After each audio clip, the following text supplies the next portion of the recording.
आज के मनन में एक बार फिर से आप सबका हार्दिक स्वागत है। मैं हूं आपका मित्र अजीत होरो। मित्र, आपकी प्रतिक्रियाओं के लिए मैं आपको बहुत बहुत धन्यवाद देता हूं। आप सबको सलाम। मित्र, इन दिनों हम आत्मा के फल के विभिन्न सद्गुणों का या विशेषताओं पर विचार कर रहे हैं। फल एक ही है लेकिन विशेषताएं 9 हैं। यह बात मन में बिठा लीजिए। कल हमने चर्चा की थी आत्मा के फल की पहली विशेषता पर।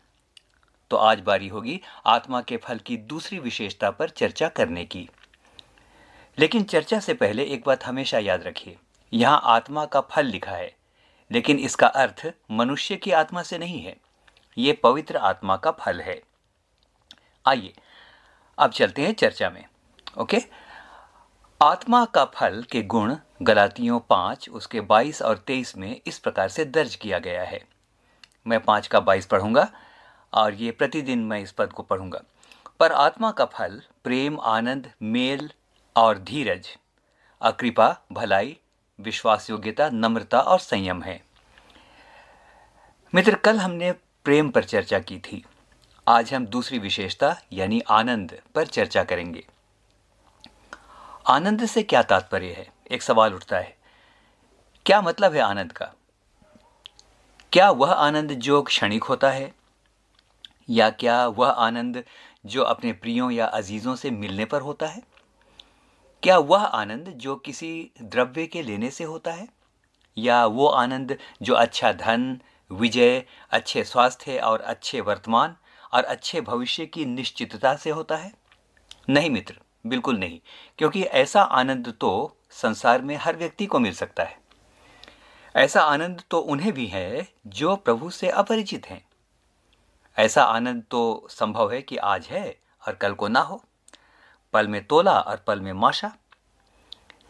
यदि अभी परिस्थिति सही है, सब कुछ अनुकूल चल रहा है, तो मन बड़ा प्रसन्न है, आनंद से भरा हुआ है, गीत गा रहा है।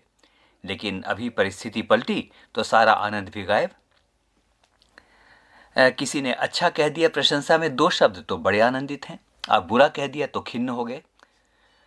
तो मित्र, कोई भी आनंद जो क्षणिक हो या कुछ समय का हो और स्थायी न हो, वह मनुष्य की आत्मा का तो हो सकता है, लेकिन पवित्र आत्मा या परमेश्वर के द्वारा दिया हुआ नहीं हो सकता। आइए इससे पहले कि आज की मनन की गंभीरता में चलें, कुछ बुनियादी बातों को जान लेते हैं। आनंद शब्द विभिन्न भावों के साथ वचन में लगभग 100 बार आया है, फॉर 100 टाइम्स। वचन के अनुसार मुख्य रूप से 3 प्रकार के आनंद हैं। सुनेंगे, वचन के अनुसार मुख्य रूप से 3 प्रकार के आनंद हैं। इनको वर्गीकृत किया गया है।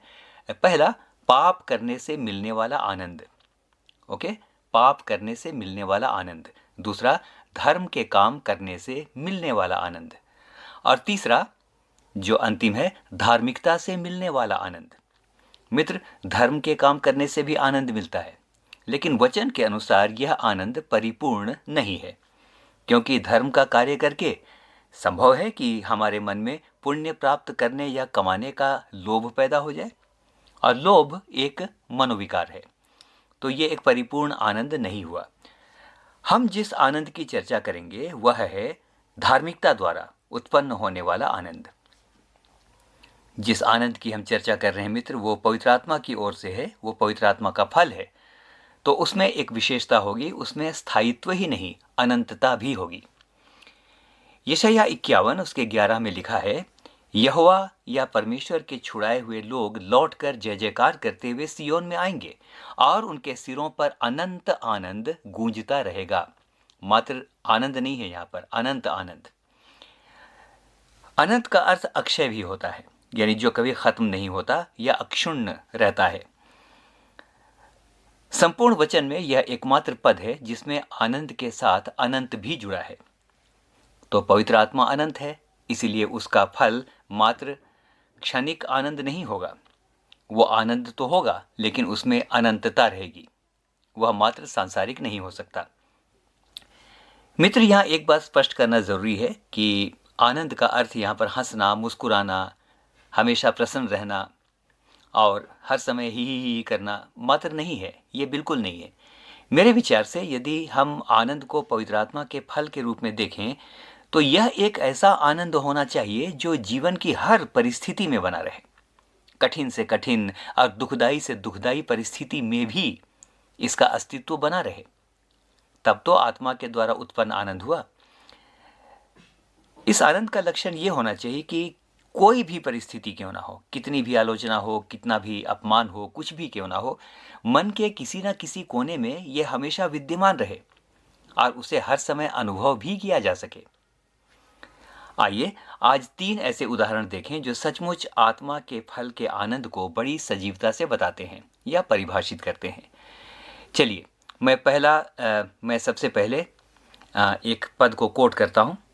आपको बताना है कि यह किसने लिखा है। मेरा कटोरा उमड़ रहा है। गेस कीजिए ये किसने लिखा है। आप जरूर जानते होंगे। उमड़ने का मूल अर्थ है मित्र, आनंद से छलछला रहा है। माई कप ओवरफ्लोज, यानी जो कुछ परमेश्वर ने दिया वो छोटा मोटा नहीं दिया है, वो ऐसा छलछला रहा है कि मेरा मन भी आनंद से भरा हुआ है। ये भजन संहिता 23:5 है। इसे लिखा है दाऊद ने। मैंने कहा दाऊद, मैं राजा दाऊद की बात नहीं कर रहा हूं। यह चरवाहा दाऊद है जो आगे चलकर राजा बना। भजन संहिता 23 उसने तब लिखा जब वह मात्र एक अदना सा चरवाहा था, अभाव में जीता था। प्रतिदिन जब वह भेड़ों को चराने निकलता था तो वो अनिश्चय में होता था कि भेड़ों को कहाँ ले जाए। भेड़ों पर यदि किसी हिंसक जानवर ने हमला किया तो उसकी सुरक्षा कैसे हो, भेड़ों की सुरक्षा कैसे हो, कहाँ से उसकी ज़रूरतें पूरी होंगी। मित्र, वो अपने भाइयों द्वारा भी सख्त नापसंद किया जाता था और उसकी कोई सामाजिक या पारिवारिक मान मर्यादा या प्रतिष्ठा नहीं थी। इसका उदाहरण मैं दे सकता हूँ लेकिन ये लंबा हो जाएगा, फिर कभी बात करेंगे इस पर कि वो बहुत ही सम्मानित और मान प्रतिष्ठा वाला व्यक्ति नहीं था। लेकिन फिर भी कहता है, अभाव के बीच में कहता है, आलोचनाओं के बीच में कहता है, लोग नापसंद करते हैं उसके बीच में कहता है, मुझे कोई कमी नहीं है क्योंकि मैं एक कमज़ोर चरवाहा हो सकता हूँ। मेरा चरवाहा यहोवा है जो महासामर्थी है। इसीलिए मैं आनंद से भजन गाता हूँ और गवाही देता हूँ कि मेरा हृदय आनंद से भरा हुआ है। ये चरवाहे दाऊद का रूप है, यानी आत्मा का आनंद यदि होगा या आत्मा का फल जो आनंद है यदि होगा तो वह अभाव, अनिश्चयता, आलोचना, अपमान में भी आपके आनंद को बनाए रखेगा। चाहे सब कुछ सूख जाए, उम्मीदें मुरझा जाएं, कुछ भी हो जाए, लेकिन आपका आनंद यदि बना हुआ है तो यह आत्मा की ओर से है। तो ये तो हुआ अभाव और अनिश्चयता में आनंद जो दाऊद के अंदर था। आइए उसी दाऊद का एक रूप और देखें और ये रूप है राजा दाऊद का। भजन संहिता 16 उसके 11 में वही कहता है। भजन संहिता 23 उसने तब लिखा जब वो चरवाहा था, जब वो गरीब था, जब वो असहाय था। लेकिन भजन संहिता 16 उसने तब लिखा जब वो राजा बन गया। देखिए क्या लिखता है, तेरे निकट आनंद की भरपूरी है। तेरे निकट आनंद की भरपूरी है। ये चरवाहा दाऊद नहीं कह रहा है, ये राजा दाऊद कह रहा है जिसके पास दुनिया की सारी भरपूरियां हैं। सोने चांदी और संपत्ति का अकूत भंडार है। देवदारू की लकड़ी का राजमहल है। नाचने वालियां, गाने वालियां, मंत्री, सेनापति और अत्यंत शक्तिशाली विजय प्राप्त करने वाली सेना है। मित्र, इतने में तो कोई भी ऐसी उपलब्धि को, ऐसी भरपूरी को आनंद का स्रोत मान लेगा। कोई भी मान लेगा, है ना। ऐसी संपन्नता को आनंद का स्रोत कौन नहीं मानेगा। लेकिन यहां एक बड़ी दिलचस्प बात है। इतनी भरपूरी के बाद दाऊद या राजा दाऊद अपनी संपत्ति, अपने वैभवशाली महल, अकूत संपदा को आनंद की भरपूरी नहीं मानता। ये तो कमाल है। इन बातों को आनंद की भरपूरी नहीं मानता। वह तो निरंतर प्रभु की ओर देख रहा है और कहता है कि आनंद की भरपूरी तो मात्र उसकी निकटता में है, उसकी निकटता में। आगे इसी को देखेंगे भी, आपको बड़ा अच्छा लगेगा मित्र। दुनिया की चीजों से ध्यान देंगे, थोड़े समय के लिए आनंद तो मिल सकता है, थोड़े समय का आनंद मिल सकता है, लेकिन आनंद की भरपूरी जो मैंने एक गरीब चरवाहे के रूप में और सम्राट के रूप में अनुभव किया है, दाऊद कह रहा है, ओके, ये दाऊद कह रहा है, दुनिया की चीज़ों से थोड़े समय का आनंद तो मिल सकता है, लेकिन आनंद की भरपूरी जो मैंने एक गरीब चरवाहे के रूप में और सम्राट के रूप में भी अनुभव किया है, वह आनंद ना गरीबी, ना अमीरी, ना नुकसान, ना संपत्ति कहीं भी नहीं है। वह मात्र परमेश्वर की निकटता में ही है। प्रभु की निकटता में रहकर मानव मात्र और परमार्थ सेवा करना, प्रेम से ओतप्रोत होकर निर्विकार और निष्काम जीवन जीने से बड़ा आनंद कुछ और नहीं है। और यदि मित्र ऐसा आनंद हमारे पास है तो यह आत्मा का फल है। आइए एक उदाहरण और देखें। प्रेरितों के काम 16 उसके 25 में लिखा है, आधी रात के लगभग पौलुस और सीलास प्रार्थना करते हुए भजन गा रहे थे और बंधुए उनकी सुन रहे थे। मित्र, इस घटना को यदि आप जानते हैं तो आपको पता होगा कि पौलुस और सीलास एक बहुत ही भयंकर और दर्दनाक परिस्थिति में थे। वे किसी पार्टी में नहीं थे जहां गाना गा रहे थे। वचन बताता है कि वे जेल में थे।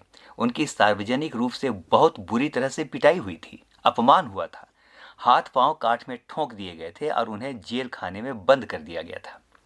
ऐसी बेइज्जती, पिटाई और प्रताड़ना के बीच गीत गाना तो बहुत दूर की बात है। कोई एक शब्द भी नहीं कहेगा, सिर्फ हाय हाय करेगा और आंसू बहाता रहेगा। इतना ही नहीं, शायद वो प्रभु को भी कोसता रहेगा, हाय मेरे जीवन में क्या कर दिया। मित्र, लेकिन ऐसी परिस्थिति में गीत गाना, ऐसी परिस्थिति में प्रार्थना करना वही कर सकता है जिसके मन में संसार का दिया हुआ आनंद ना हो। लेकिन मित्र, अब एक सवाल आपसे और मुझसे, बहुत ध्यान के साथ सुनिएगा। ऐसा गीत वही गा सकता है जिसके अंदर संसार का दिया हुआ आनंद ना हो। एक सवाल मुझसे और आपसे, क्या विरोध, अपमान और विपरीत परिस्थितियों में भी हम गीत गा सकते हैं? क्या आनंदित रह सकते हैं?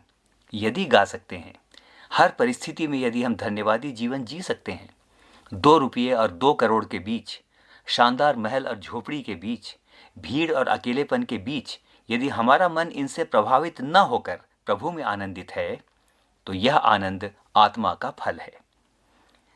बहुत से लोग अकेलेपन में बहुत उदास हो जाते हैं, ना? वो कहते हैं मेरे साथ तो कोई नहीं है। लेकिन मित्र, यीशु के चेले यूहन्ना ने पतमुस टापू में जिस अकेलेपन का अनुभव किया, शायद वैसा कोई नहीं कर सकता था। लेकिन उसके जीवन को देखिए। उस अकेले टापू में जहां वो अकेला था, एकांत में था, वो प्रभु की निकटता और आनंद में इस प्रकार से भरपूरी से भरा हुआ था कि उसने प्रकाशित वाक्य जैसी महानतम भविष्यवाणियों की रचना की। निश्चय वो एक स्वर्गीय आनंद है जिसमें भर करके उसने प्रभु की उपासना उसी टापू में की और प्रभु ने उसे प्रकाशित वाक्य जैसी पुस्तक दी। अंतिम बात कहूंगा, आत्मा के आनंद का एक सबसे बड़ा प्रमाण है।